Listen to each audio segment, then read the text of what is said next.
Hi, in this video we're looking at a sample answer for part 2 of the IELTS speaking test. In fact, the sample answer we're looking at today is the answer for the cue card that we were looking at in last week's video. If you did watch that, then you'll remember that it was this cue card to describe a wedding that you have attended. Now, if you haven't seen the planning stage for that, it might be worth going back and looking at that video. It might be useful to see the steps we go through when we're planning for part 2 of the IELTS speaking test. There are many different ways to plan for a task like this, and there's no right way or wrong way, but there are good ways and maybe bad ways that are not going to help you so much when you're speaking for that full 2 minutes. Now, the approach we used in that video where we were planning was to go through each of those 4 cues and think of at least one idea for each of the cues, and then also think about a bit of extra vocabulary we could use when we're explaining those ideas. So we have plenty of things to talk about when we're speaking during that 2 minutes. And we're making sure we're moving on and not repeating ourselves too much by following those 4 cues. Some people, when they don't follow those 4 cues, they'll end up repeating themselves a little. And this helps you to avoid doing that. But of course, you don't have to follow those 4 cues, and it doesn't really matter if you don't cover the information that those 4 cues are asking for. Really, you've just got to make sure that you focus on that main topic and you keep speaking for that full 2 minutes. I think it's really important to show a high level of fluency in this task and show your ability to speak at length without hesitating for that full 2 minutes. Anyway, we're going to show you this full sample answer for that task to describe a wedding that you have attended. And I'll be going through those 4 cues that you can see there: whose wedding it was, when and where it was, what happened at the wedding, and explain how you felt at the wedding. And we'll be following the plan, like I said, that I made in last week's video. Once I've gone through the sample answer and just shown it to you, all I'll do is read it out to you as naturally as possible. And after that, I'll give a quick analysis of some of the good things that we're doing in this answer that will hopefully impress the examiner, and kind of the reasons why it would get a very high band score in the IELTS speaking test. After I've done that, then that will be it, and hopefully you can go away and apply some of these ideas and maybe vocabulary and the ways I've used different grammatical structures to your own answer to this task, or similar ones that are asking you about, well, an event or a special occasion that you have attended. This type of task is quite common. I would say this one very specific to describe a wedding, but really it's something that we've all had experience with, and there's not many people who haven't ever attended a wedding, and this is what they're kind of going for in part 2 of the IELTS speaking test. They're going to give you a task that you can't really kind of say you can't answer. Everyone's had some kind of experience with any cue card that you get in part 2 of the IELTS speaking test. Trouble is, some people find it difficult to come up with enough ideas to speak about, at length and fill that 2 minutes. But again, if you use that 2-minute planning time well and you plan effectively and get plenty of ideas down, you shouldn't run out of ideas when you're speaking. And, well, in the sample answer today that I'm showing you, it really is that full 2-minute answer that you should be aiming for. Anyway, let's get on and have a look at the full answer. Here we go. A memorable wedding that I went to was my sister's. She got married to her fiancé, who she met when they were at university together. They make a really lovely couple. My sister is kind and fun to be around, and my brother-in-law is a great guy. The wedding took place about 5 years ago, and it was held in Belgrade, which is the capital city of Serbia. The groom's family comes from Serbia, so the decision was made to celebrate the marriage there. It turned out to be a great choice, as the wedding was brilliant and Belgrade is an amazing city that's steeped in history. The day started with the ceremony in the morning, where the bride and groom exchanged their vows and rings. Then, in the afternoon, there was a lavish feast to enjoy. The eating and drinking went on until late in the night, with the drinks flowing and everyone enjoying the music being played by the band. Everyone at the wedding had an amazing time, and I had a great sense of pride and happiness for my sister and her husband. I spent most of the time chatting and laughing with friends and family, but at times I got a bit overwhelmed by the occasion and started to tear up. I remember a particular point during the evening when I saw my dad getting emotional while talking to my sister, and this really set me off. There we go. That's the end. Okay, we went through there, of course, the 4 cues following the ideas that we had in the previous video. Hopefully you've kind of noticed there that it was quite a high level answer with some good use of vocabulary, some topic related to weddings and getting married, and some not so much topic related, but they're just useful when we're describing something. Here, of course, we're describing a special occasion. Also, of course, you might have noticed some interesting grammatical structures that we'll go through when we're analysing this. And of course, the delivery should have been pretty good with a decent level of fluency and good pronunciation. Not something I have to be proud of. I mean, I'm a native speaker. It's to be expected. But if you're not a native speaker, hopefully you were noticing some of these things, which maybe you can imitate in terms of the fluency and pronunciation. Anyway, let's go through each part, kind of sentence by sentence, and think about what we've done that might impress the examiner a bit.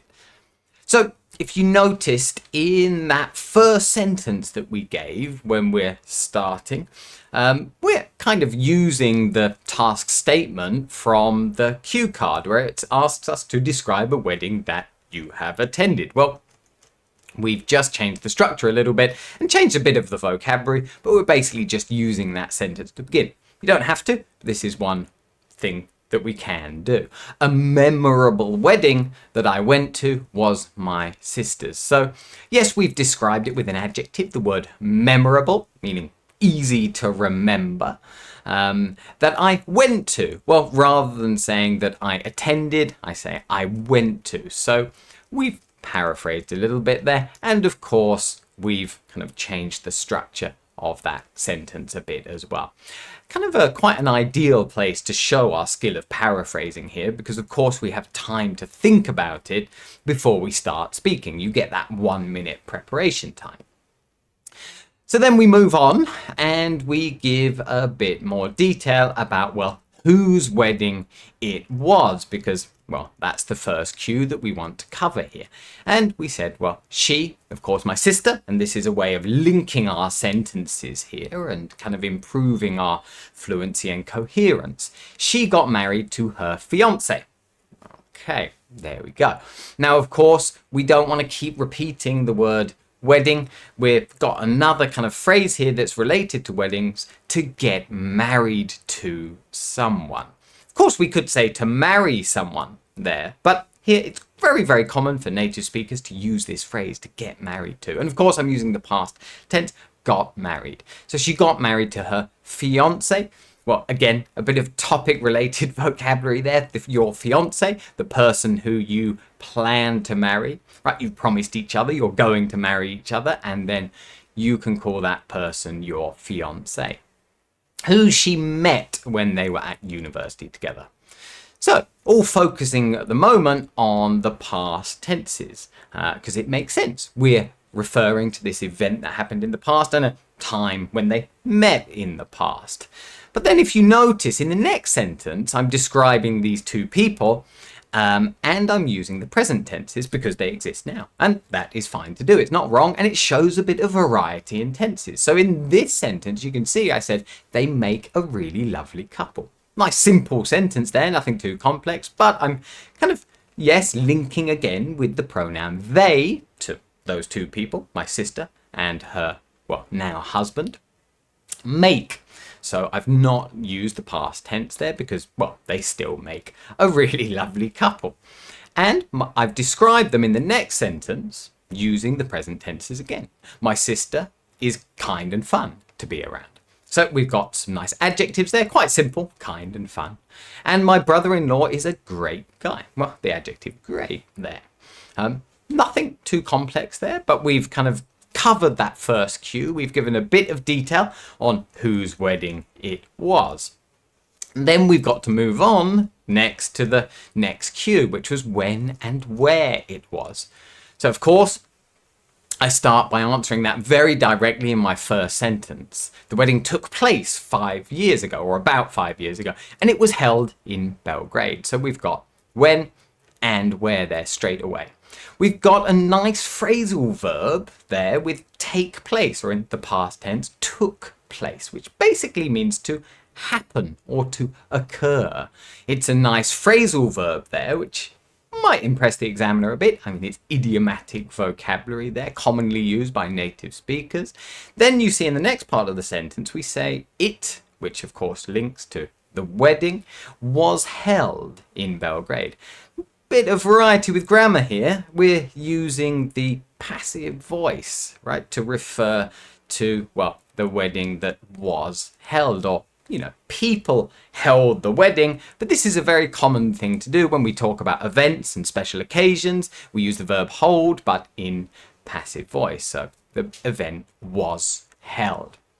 And we've given the location there and gone into a bit more detail to explain where this city is, and we say which is the capital city of Serbia. Again, the use of pronouns to link our ideas and kind of increase the coherence of what we're saying.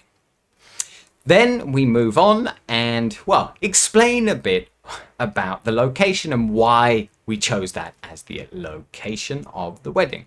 We've said the groom's family. Now, of course, this is topic-related vocabulary here, really. The groom is the husband of the woman getting married is the groom. And of course, the woman is the bride and groom. Specific kind of topic-related vocabulary there that we're showing.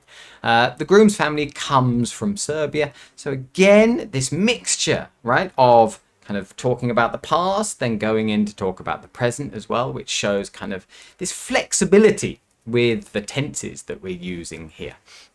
So the decision was made. Okay, again, use of passive voice. Well, the families made the decision, but we don't need to focus on that. So we said the decision was made to celebrate the marriage there. So another different word, rather than repeating the word wedding, we're using the word marriage here, which in this context can kind of be used in the same way. Then in the next sentence, it turned out to be a great choice. Well, this is a nice use of the phrasal verb turn out, which kind of means to be in the end.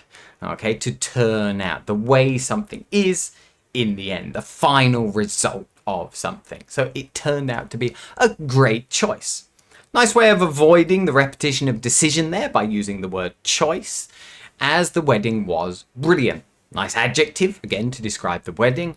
Belgrade is an amazing city. Another adjective that we're showing off our ability to describe well. And then we've used that phrase that we had in our plan, steeped in history. That's steeped in history, which means just it's an old city with a lot of history. So there we go. So we've managed to kind of talk about the time and the place of the wedding a bit there, fully going through that cue. Then we can move on to the next one. Now, the next cue was what happened at the wedding. So we've given a kind of a very short description of the main things that happened. Now, of course, here we're really focusing on the past tenses because we're describing the event. The day started with this ceremony in the morning, nothing too complex there, where the bride and groom exchanged their vows and rings. So again, a nice bit of topic related vocabulary here. Bride and groom. Well, we know already that's the woman and the man, the woman being the bride, the man being the groom. And then we've got this quite topic related vocabulary or phrase again, exchange their vows and rings. To exchange vows, well, the vow is the promise that you make to the other person at the wedding, and everyone listens to those vows that you make, and then you also exchange rings. So we've said that they exchange their vows and rings.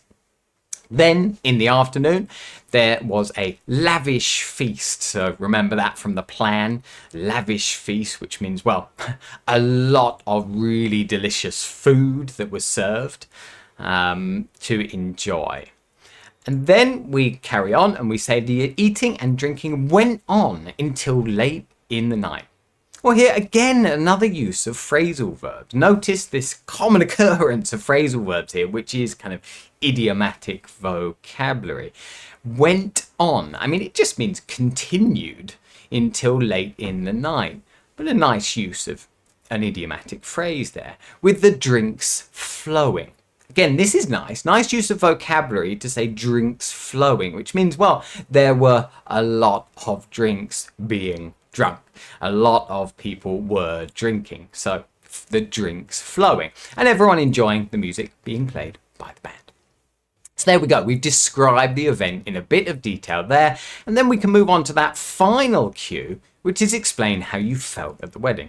A nice one to get to. Like I said, you don't really have to follow every single cue when you get this cue card in the test, but I always think it's a good thing to do. It's also a good thing to get to that final one because you're always describing your feelings. Remember, part 2 is a describing task. So it's useful to show off your skill in describing something.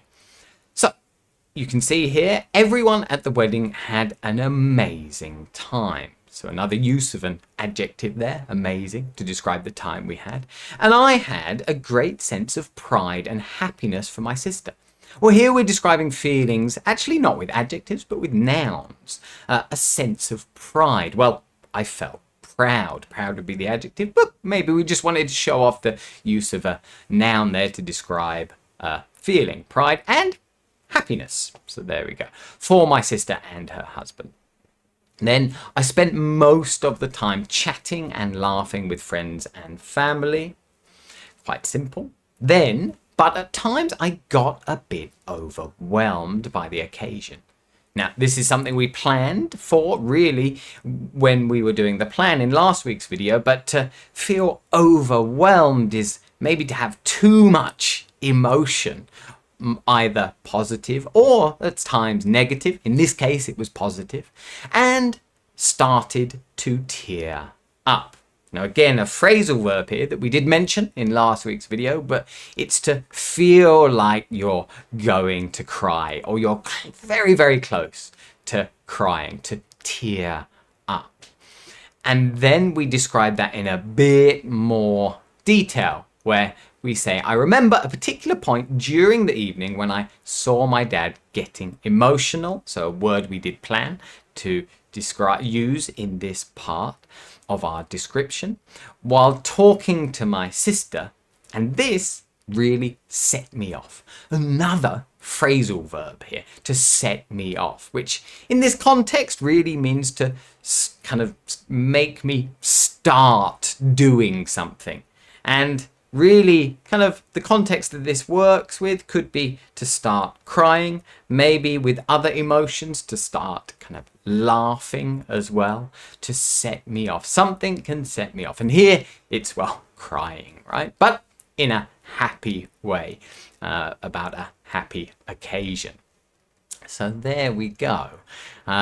Hopefully, me going through that and explaining it a bit and going into the detail helped you to understand the answer and why it is a really high level answer. Some people might see this and think, well, oh, is it really that high level? And yes, it is, because of that, well, the level of fluency, the range of grammar that we're showing there. Okay, we're not consciously thinking about that when we're speaking, but we can notice it when we're analysing this answer, that there is a good range of grammar there in the answer.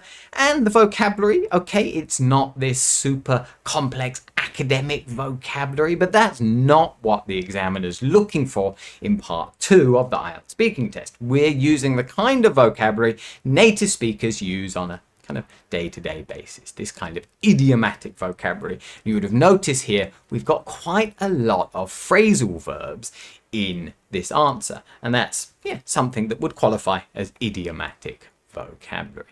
Also, we've got a good knowledge of topic-related vocabulary with a lot of words related to weddings in that answer too, which will hopefully help you with your own answers for this task.